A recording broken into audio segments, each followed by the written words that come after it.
Uy, sarap niyan. Anong pangalan niyan?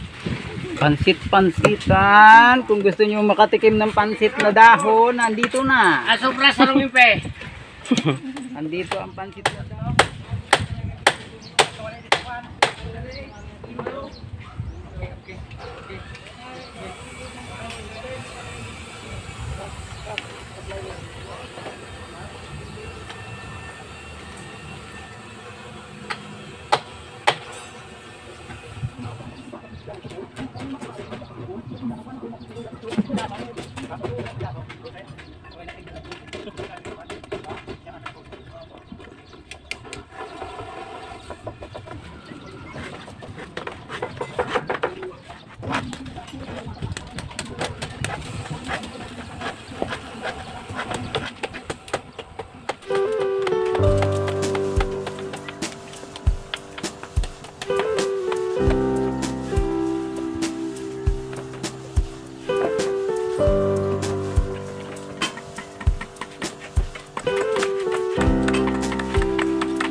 Okay mga Kuragon, continue tayo sa paggawa dito sa Matakong project. So, ito na yung ginagawa natin. Yan, nagbabakal na sila dyan. Yan, nakapagpakal na. So dito nagriling din kami dito. Yan. So duro-diretso to, bali nasa gitna. Nasa gitna ng poste itong ating railing. So ito na yan. Duro-diretso yan. Punta doon. Dito.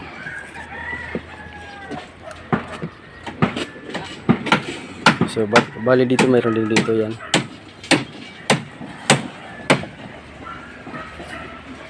So continue yan mga Kuragon.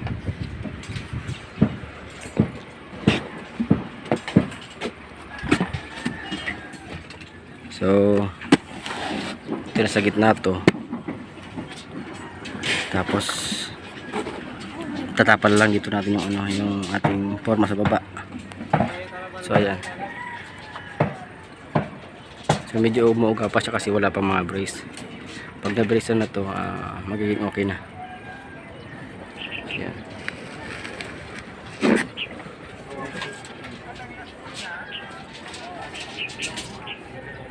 So dito dinudugtungan natin yan. Dinudugtungan na natin. Papunta na yun sa dulo, diretso na yan. Para tuloy-tuloy yung paggawa natin. So dapat tuloy-tuloy yung pag-deliver ng materialis natin para diretso yung gawa ng ating mga kasamahan. So ito yung guide natin ng ating forma para tuwid. Ayan. Diretso dun sa dulo para tuwid yung ating gawa.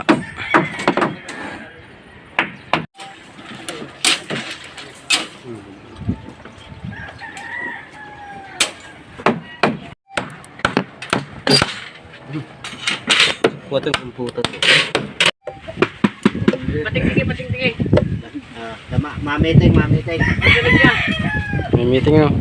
Pag binatingtingan mo, sabi, break time na. Yan yun. Uy, sarap niyan. Anong pangalan niyan? Pansitan. Kung gusto nyo makatikim ng pansit na dahon, nandito na. Sobra sa rumimpe. Andito ang pansit na dahon. Kumudigis, duwa pa siya na nagtatao. Uri ni Nanya. Balad na ko din eh. Yarak man. Kumabakalat dyan. Tawan manindo yan. Sabi na nindo. So yan mga kuragon yung ginawa natin. Naglagay tayo dito ng tansi. Naglagay tayo dyan ng tansi para pinaka-guide niya sa ating lagay na mga tukod. So ito. So diretso na hanggang dulo para puro pares yung laki nung ating gagawin na space ng ng pamorma natin. Mga brace. So ayan, umpisa na natin. Let's go!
So ito mga kuragon yung pansin natin dyan para di tayo nawawala sa linya. Yan. Ito. So ano to, dugo? Dugo yan. Puro nagkadugo ko na. Kailangan itong nasa tayo sa linya para magandang tingnan sa quality yung gawa pag pantay-pantay yung hindi bulyaso. So yan, naglagay sila ng extra bar taas.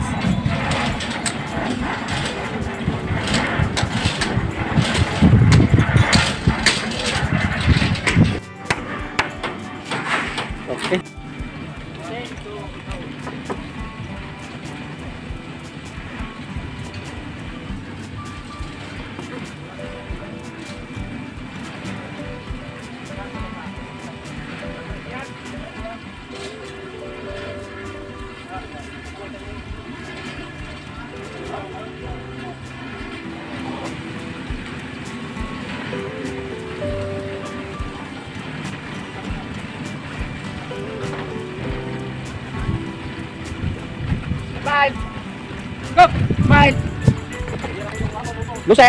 Basta-basta na nagaling ka rin.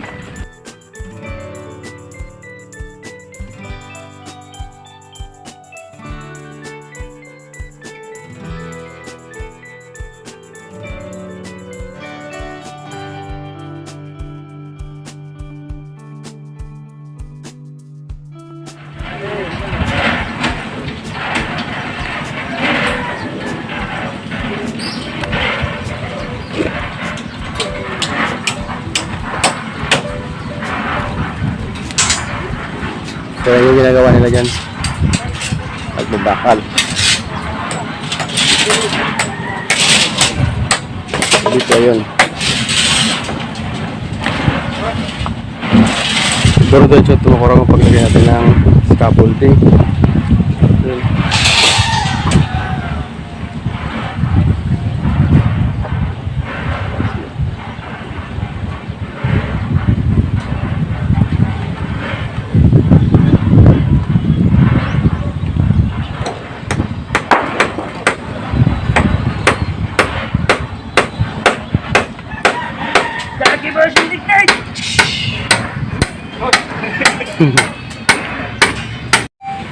So ito mga Oragon na kapag ano tayo, nakapaggawa tayo ng forma yan. Mga ginawa natin na forma. So bukas continue to dahil hapon na. Mag-ano na kami. So ito na yung itsura niyan. Ayan. Ayan. So mga Oragon na marunong magforma. Ito panoorin nyo lang itong vlog ko na to dahil pagpuporma to yan. Paggawa ng scaffolding. So, marami pa tayong gagawin dito dahil hanggang to dito sa dulo. Punta yan dito sa dulo. Sagad yan. Asan mo kasi? Kaya marami pa tayong gagawin na na orderin na materialis. Kasi medyo siguro may 1,000 materyales pa orderin ito kasi marami pa. So yan.